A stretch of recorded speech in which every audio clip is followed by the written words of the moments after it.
මොකක්ද කියන්නේ අයියට? මුකුත් නැහැ වැටෙන්න එපා.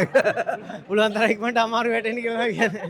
ලෝකේ කිසිම කෙනෙක්ට විග්‍රහ කරන්න බැරි වචනයක් අම්මා කියලා කියන්නේ. මගේ ජීවිතේ මේ දෙන්නාගේ පුතෙක් වීමම ජයග්‍රහණයක්. එතනින් එහාට මම කිසි දෙයක් කරන්නම අවශ්‍ය නැති තරම් ජයග්‍රහණයක් ඒක. ඉතින් මම ගොඩක් පෙරේතයි පොඩි කාලේ ඉඳන් ෆයිට් රේස් කරා. ඉතින් ඒගොල්ලෝ මොකක් ෂූට් එකක් ඉවරනම ෆයිට් රේස් එකක් එහෙම හම්බුනාම ඒගොල්ලෝ ඒක කන්නේ නැතුව මට ගෙදර අරන් එනවා. මේ අපේ කලාවේ අන්තිම පරපුර කියලා මම විශ්වාස කරනවා. මේ බොහොම බැඳීම් එක්ක සහෝදරත්වයන් එක්ක ඒ ගරුත්වයන් එක්ක ජීවත් වෙන අන්තිම පරපුර මිනිස්සු එකතු කරගන්න ඕනේ ජීවිතේ. සෝෂල් මීඩියා එකේ ලයික්ස් නෙමෙයි ආදරය සහ ගරුත්වය. ආනන්දනීය මානෙල් පොකුණේ පිපිච්ච ලස්සනම මල් දෙක තමයි මේ ඉන්නේ.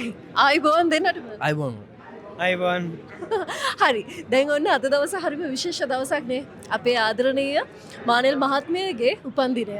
අම්මා ගැන මුලින්ම කතා කරොත් අම්මට තියෙන ආදරය මුලින්ම කියලෙමු. ඒක මම හිතනවා කියන්නේ මට විතරක් නෙමෙයි. ඒ කියන්නේ ලෝකේ කිසිම කෙනෙක්ට විග්‍රහ කරන්න බැරි වචනයක් අම්මා කියලා කියන්නේ. ඒ අම්මා කියන වචනේ මෙහෙට දැනෙන්නේ නැත්නම් ඒ මිනිස්සෙක් නෙමෙයි කියලා තමයි මගේ නම් විශ්වාසය. ඉතින් අම්මට සහ තාත්තාට මොකද අපේ ජීවිතේ අපි පොඩි කාලේ ධම්ම ඒගොල්ලෝ අපි වෙනුවෙන් කරපු කැපවීම අපි දැකලා තියෙනවා. ඒක තුලදී තමයි මම හිතනවා ඒගොල්ලෝට අපි මේ කරන ආදරය ලැබෙන්නේ සහ ඒ බැඳීම් ඇති වෙන්නේ ඒ තුල කියලා මම විශ්වාස කරනවා. ඉතින් හැමදාමත් කියන්න තියෙන්නේ ඉතින් අර මල්ලි කියනවා වගේ මේ කියන්නේ අපි බොහොම පින් කරලා තියෙනවා. ඒ දෙන්නගේ පුතෙක් වෙන්න පළවෙනියෙන්ම අර මම හුඟක් තැන්වලදී කියලා තියෙනවා කියන්නේ මගේ ජීවිතේ මේ දෙන්නගේ පුතෙක් වීමම ජයග්‍රහණයක්. එතනින් එහාට මම කිසි දෙයක් කරන්නම අවශ්‍ය නැති තරම් ජයග්‍රහණයක් ඒක. ඉතින් සන්තෝෂයි සහ දවස ගැන සන්තෝෂයි. මොකද බොහොම බලාපොරොත්තුෙන් හිටපු දවසක් සහ සති දෙකෙන් මේ හැමදේම වුණේ. ඔව්. සති දෙකෙන් හැමදේම වුණේ හේතුව මේ එකතු වීමට හැමෝම කැමතියි. අපි මේකට එකතු වීමට එක හේතුවක් තමයි ඒ කියන්නේ අපි හුඟක් වෙලාවට Facebook වල සමාජ මාධ්‍යයේ පෝස්ට් එකක් දැම්මම වුණත් ලොකු රසික පිරිසක් ඒ කියන්නේ අපිට ආශිර්වාද කරනවා අපි දැකලා තියෙනවා හොඳ කියනවා අපි දැකලා තියෙනවා. ඉතින් මම හිතුවා මේ ඉවෙන්ට් එක මේ දේ අපේ මිනිස්සුන්ට දකින්න ඕනේ සහ අර වගේම මේක අපේ පවුලට ලඟු වෙනවට වඩා මේක බොහොම සමාජයට දෙන මෙසේජ් එකක් පණිවිඩයක්. තමන්ගේ අම්මට තාත්තට ආදරය කරන්න නැත්නම් ඒ ආදරය ලබා ගන්න කියන එක ඉතාම හොඳ පණිවිඩයක්. සංකේතට අම්මයි තාත්තයි ගැන කියන්න කිව්වොත් ඒ දෙන්නව පුංචි කාලේ ඉඳන් දැනුනේ කොහොමද? පුංචි කාලේ ඉඳන් ඇත්තටම අපිට ඒ කියන්නේ කිසිම අඩුපාඩුවක් දැනෙන්න දුන්නේ නැහැ. ඒක තමයි ඉතාමත් වටිනාම දේ. ඉතින් පොඩි දෙයක් කියන්න කියන්නේ ඒගොල්ලෝ ෂූටින් අම්මි තාත්තියම ෂූටින් කරලා දැන් මම ගොඩක් පෙරේතයි පොඩි කාලේ ඉඳන් ෆයිට් රේස් කරා. ඉතින් ඒගොල්ලෝ මොකක් හරි ෂූට් එකක් ඉවරනම ෆයිට් රේස් එකක් එහෙම හම්බුනාම ඒගොල්ලෝ ඒක කන්නේ නැතුව මට ගෙදර අරන් එනවා. මට අයියා ඊට පස්සේ අපි දෙන්න රණ්ඩු වෙනවා ඒක කන්න. ඉතින් ඒ වගේ මාර සුන්දර අත්දැකීම් තියෙනවා අපේ පවුලේ. ඉතින් ඒ වගේ ඊට වඩා මාර කැපකිරීම් ගොඩක් කරලා තියෙනවා. ඉතින් අපි ගොඩක් වාසනාවන්තයි. මේ ලෝකේ ඉන්න මං හිතන්නේ 14කට වඩා අඩු ප්‍රමාණයකට තමයි මේ වාසනාව හම්බ වෙන්නේ. ඉතින් අපිට ඒ වාසනාව හම්බලා තිනවා. ඉතින් අපි ගොඩක් ස්තුතිවන්ත වෙනවා. ඉතින් ඒ දිනටත් අපිව මේ විදිහට ආදරෙන් රැක බලා ගත්තා. අම්මයි තාත්තයි වැඩිපුරම පුංචි කාලේ ඉඳන් දුන්න ආදර්ශය මොකද්ද? හැමතිස්සෙම මතකයේ තියෙන දේ මොකද්ද? ගරුත්වය තියාගෙන ජීවත් වෙන කියන එක. මම හිතනවා ඒක තමයි විශ්වාස කරන්නේ. ඒ කියන්නේ අපි මිනිස්සෙක් විදිහට ඉපදුනාම මොකද සල්ලි කියන දේවල් නැත්තම් රූපය කියන දේවල් මේ හැම දෙයකටම වඩා අපේ දවසක එකතු වෙන්නේ නැත්තම් ඉතුරු වෙන්නේ නම කියන දේ. සහ අපි එකතු කරගත්ත ගරුත්වය කියන දේ. සමහරවිට අපි ඇහෙන ප්‍රසිද්ධ චරිතවල සමහරවිට මේකේ නම් තියෙනවා. හැබැයි අපි බොහොම සමාජ ඉස්සරහා බොහොම උඩ දාලා අපි කතා කරනවා.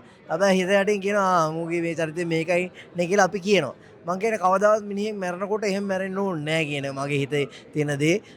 ඉතින් මේ පැසසුම් සහ මේ දේවල් දැන්ටමත් ජීවත් වෙලා ඉඳදී මට ලැබෙනකොට සහ මල්ලිට ලැබෙනකොට ඒක බොහොම මේ ආදරණීය හැඟීමක් සහ ඔක්කොටම වඩා ඒ තුලින් තව තවත් උත්තේජනය හම්බෙනවා මේ වගේ හොඳ දේවල් කරන්න. මං හිතනවා මිනිස්සෙක් දෙන්නෙක් තුන් දෙනෙක් හරි මේ වැඩේ දැකලා තමන්ගේ අම්මා ගැන තමන්ගේ දෙමව්පියන් ගැන වැඩියෙන් හිතන්න ගත්තොත් ඒක තමයි අපේ ජයග්‍රහණය කියලා මම විශ්වාස කරනවා. අනිවාර්යයෙන්ම එක උපහාර උලෙලකට ගිහිල්ලා අම්මා කියනවා අනේ මටත් ජීවිතේ කවදා හරි මේ වගේ දෙයක් ලැබුණොත් කියලා.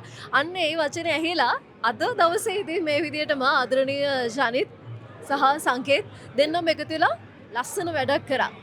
මම හිතන්නේ මනුස්සේ ජීවත් වෙලා ඉද්දි තමයි මේ මනුස්සයාට ඒ ආදරය කියන දේ දැනෙන්න ඉඩ අරින්න ඕන. අද ඒ දේ හැමදේම කරා කලාකරුවෝ ඔක්කොම එකතු වෙලා ඉන්නවා. ඒ අයට මොන වගේ දෙයක්ද කියන්න තියෙන්නේ?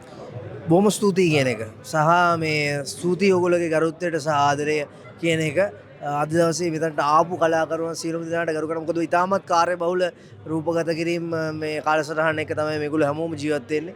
ඉතින් පෞද්ගලිකව අපිට වුණත් වැඩකට කතා කරනවා බොහොම අමාරුවෙන් තමයි අපි යන්නේ දෙයකට. ඉතින් ඒකත් එක්ක මේ පිරිස එකතු වීමම අපිටත් වඩා වුන් දෙන්නාට කරන ගරුත්වයක් කියන එක මම විශ්වාස කරනවා. ඉතින් ස්තුතියි හැම දෙනාටම සහ මේ බැඳීම් මොකද මේ අපි එක හැමදාම දෙයක් මොකද මම හිතනවා විශ්වාස කරනවා මේ අපේ කලාවේ අන්තිම පරපුර කියලා මම විශ්වාස කරනවා මේ බොහොම බැඳීම් එක්ක සහෝදරත්වයන් එක්ක ඒ ගරුත්වයන් එක්ක ජීවත් වෙන අන්තිම පරපුරන් කියන මොකද මම දකිනවා දැන් සෙට්ස් වලට ගියාම හුඟක් වෙලාවට කට්ටිය ෆෝන් වල නැත්නම් වැඩේ ඉවරච්ච ගමන් ෂූටින් වල යනවා එහෙම කිසිම බැඳීමක් නැහැ. ඉතින් මේ හැම කෙනාම අවිල්ලා තියෙන්නේ ඒ තිබ්බ හිතේ තියෙන තෙතමනයත් එක්ක සහ ආදරයත් එක්ක මිනිස්සු එකතු කරගන්න ඕන ජීවිතේ සෝෂල් මීඩියා එකේ ලයික්ස් නෙමෙයි ආදරය සහ ගරුත්වය. ඒක ඒ වචන නම් හරිම ප්‍රබල වචනයක්. සෝෂල් මීඩියා එකේ ලයික් නෙමෙයි ආදරය සහ ගරුත්වය. මම හිතන්නේ එතන ලොකු දෙයක් ජීවිතේට එකතු කරගන්න තියෙනවා. මම හිතන්නේ ඔබ විදේශගත වෙලා ඉන්නේ මේ වැඩසටහන හින්දාමද ලංකාවට ආවේ? ඔව් ඇත්තටම මේ වැඩසටහනින්ද තමයි ලංකාවට ආවේ. නමුත් මගේ පවුලේ ව්‍යාපාර කටයුතු සහ පොඩි කෙනෙකුත් ඉන්නවා. ඉතින් ඒත් එක්ක කාර්යබහුල හින්දා තමයි පොඩ්ඩක් එන්න බැරි වුණේ. නමුත් මම ලබන අවුරුදු 30ට ඇවිල්ලා ආපහු කලා කටයුතු සම්බන්ධ වෙනවා. හරි. කලා කටයුතු වලට ඔන්න සම්බන්ධ වෙනවා කිව්වත් තවත් සුබ ආරංචියක් අහන්න පුළුවන්ද අපිට? දැන් තාත්තගේ ප්‍රාර්ථනාවකුත් තියෙනවා, අම්මගේ විශේෂයකුත් තියෙනවා. මොකද්ද කියන්නේ මයියට? මුකුත් නැහැ ඉතින්.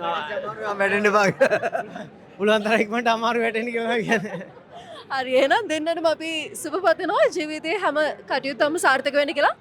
තව අවුරුදු දෙකක් යන කලින් අර හැමෝම කිව්වා වගේ ඉක්මනටම අර අමාරුවේ වැටෙන්න පුළුවන් වෙන්න. අවුරුදු 30 වෙන කලින් 30 වෙන්න තාම 30 නෑ පවුනේ. හරි එහෙනම් ජය වේවා. ජය වෙනවා. thank you. හරි thank you ඕගොල්ලන්ට අපේ ඉවෙන්ට් එක කව ගන්න ආවට බොහොම ස්තුතියි. ජය වේවා.